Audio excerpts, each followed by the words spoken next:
Povo querido, bom dia. A graça e a paz do Senhor Jesus seja com cada um de vocês.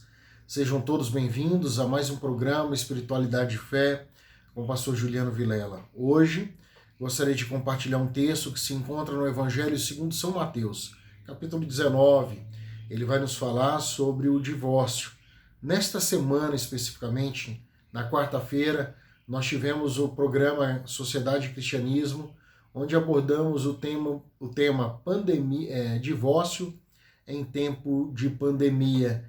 E hoje o Senhor nos reserva essa palavra, este texto, para estarmos aqui dialogando, trocando aquela ideia. Tá joia? Então, o Evangelho segundo São Mateus, a partir do versículo 1, diz assim: Depois de dizer isso, Jesus saiu da Galiléia e foi para a região da Judéia, que fica do lado leste do Rio Jordão.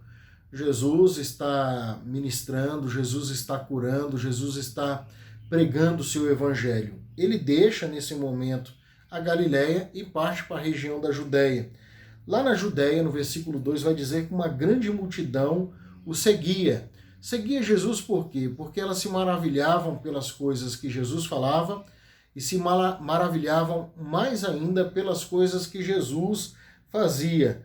E ali, Jesus, quando essas pessoas seguem Jesus, o que diz o texto no capítulo 2, elas são curadas, né? Jesus curou os doentes. Se queremos ser curados, precisamos receber Jesus em nós, né? Precisamos seguir Jesus. Alguns fariseus chegaram perto dele. Os fariseus eram um partido político de Israel, era um partido bastante extremista. Tendemos, nós cristãos, a dizer que os fariseus eram todos ruins, eram todos maus. Não.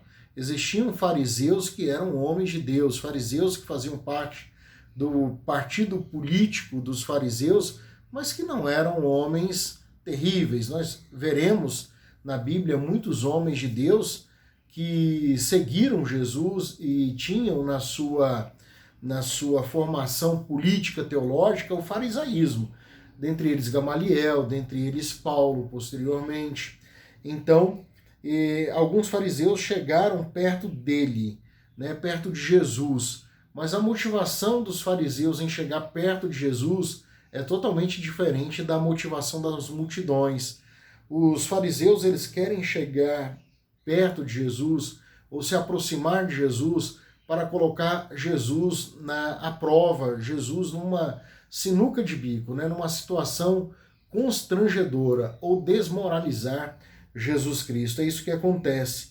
Então, eles chegam e se aproximam de Jesus, no versículo 3 está dizendo isso.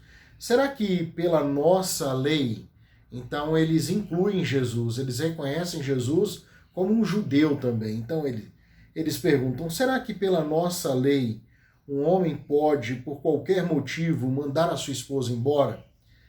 Ou seja, eles aqui fizeram uma pergunta em termos genéricos, né? Pode um homem, com certeza, nas multidões ou na multidão, existir uma pessoa que repudiou a sua mulher, ou que estava querendo repudiar a sua mulher. Então a pergunta é bem tendenciosa de colocar Jesus à prova. E Jesus, como um grande sábio, um grande homem de Deus, o próprio Deus encarnado, Jesus lança a pergunta a eles de novo, no versículo 4.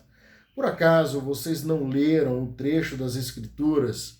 Olha, vocês estão só carregando a Torá, vocês ficam aí na sinagoga, vocês não estão percebendo o texto escrito por Moisés? Por acaso vocês não leram um trecho das Escrituras que diz: no começo, no início, no primórdio de tudo, o Criador fez homem e mulher? Deus é Criador e Ele fez macho e fêmea, não é? E ele diz assim, e Deus disse, por isso o homem criado à imagem de Deus vai deixar a sua casa, o seu pai e a sua mãe, e para se unir com a sua mulher. Se unir com a sua mulher é casar com a sua mulher, ter relações sexuais com a sua mulher, coabitar com a sua mulher, e não serão mais dois, serão apenas um. Essa é a mística do casamento.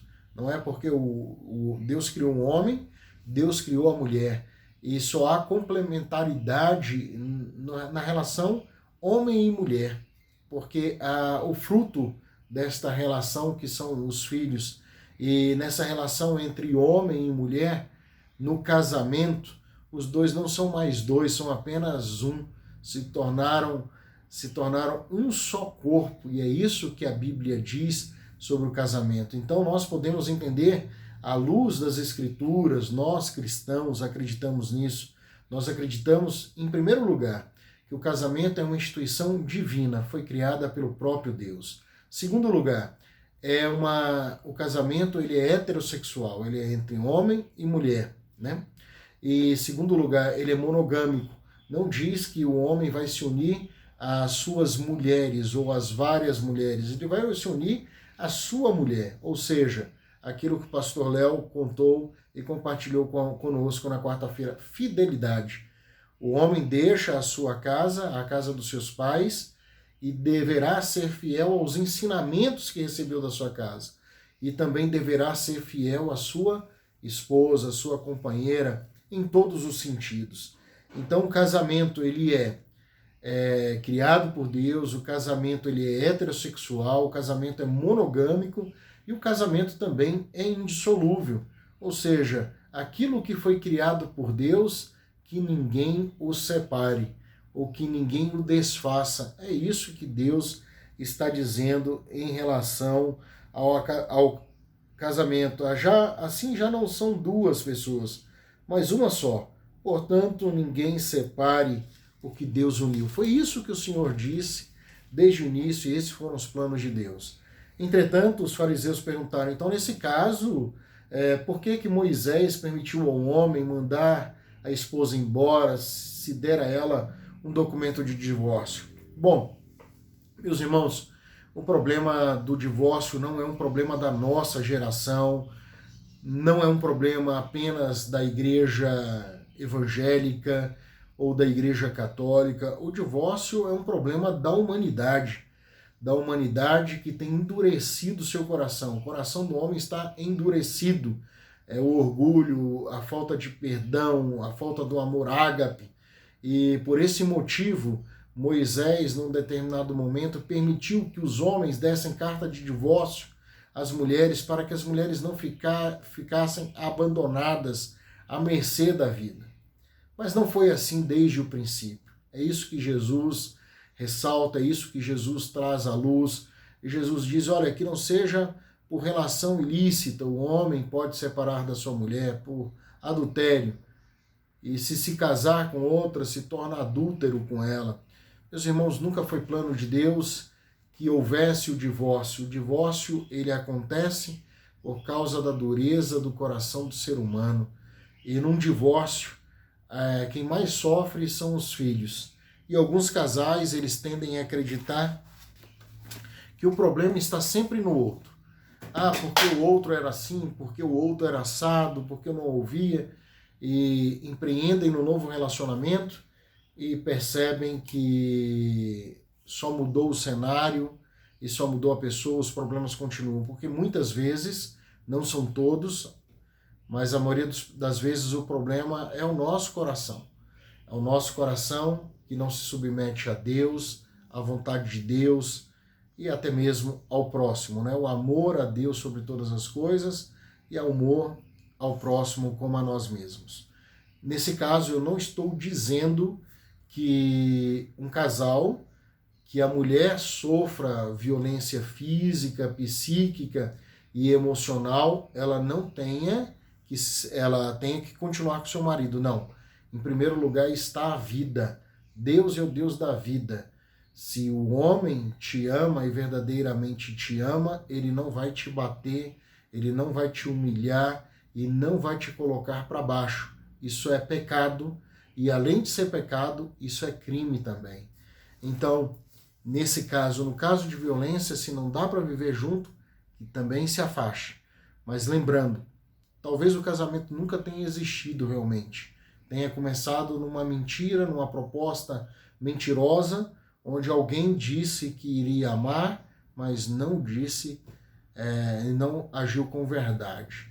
Meus irmãos, a verdade é uma, que Deus instituiu o casamento, Deus criou o casamento é uma instituição divina, e ele não está em crise. O que está em crise é o amor, é o sentimento dos casais. Isto está em crise. Deus pode restaurar, Deus pode curar, depende do seu arrependimento, depende da sua entrega ao Senhor e da sua disposição de amar, respeitar e continuar junto com a sua esposa e com o seu esposo, porque isso é plano de Deus para as nossas vidas. Eu espero que essa palavra tenha abençoado o teu coração, tenha trazido paz ao seu coração. E eu convido você para que juntos pudéssemos estar orando agora pelas famílias, pelos casais, pela nossa igreja e pela nossa espiritualidade também, pelo nosso casamento. Amém? Meu Pai, muito grato porque o casamento foi instituído pelo Senhor. Muito grato, Deus, porque não foi ideia humana, mas divina. E nós que vivemos o matrimônio numa só carne, pedimos sobre nós, Senhor, a Tua bênção, a Tua graça. Pedimos que o Senhor derrame o Teu amor, a Tua graça sobre os nossos corações, em nome de Jesus. Abençoamos os casais da Igreja Batista no Guará 2, abençoamos os casais de amigos que nos escutam nesta manhã, neste dia, e pedimos ao Senhor que o Senhor venha restaurar as relações conjugais, os casamentos, derramando o Teu amor, derramando a Tua graça. É o que eu oro ao Senhor, no nome santo e precioso de Jesus. Amém. Meus irmãos, Deus abençoe todos vocês, fiquem com Deus. Não esqueçam também de orar pelos nossos pedidos de orações diário dentro da sua devocional, tá bom? Deus abençoe e até a próxima.